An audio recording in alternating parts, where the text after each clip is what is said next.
Mga kapatid, kinabitan ko na ng gutter. Yun. I-final ko yan pag ako plastering muna ako.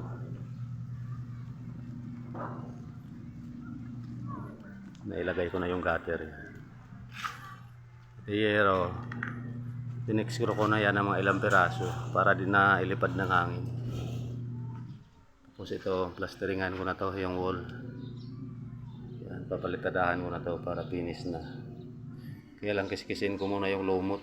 Nilulumot yung dating pader. Matagal na kasing pader to, linugtungan ko lang sa taas yun.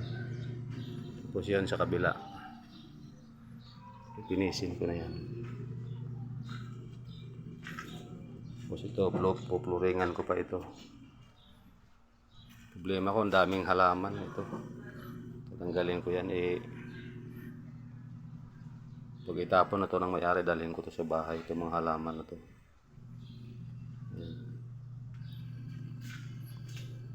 Gabay mga kapatid, good afternoon.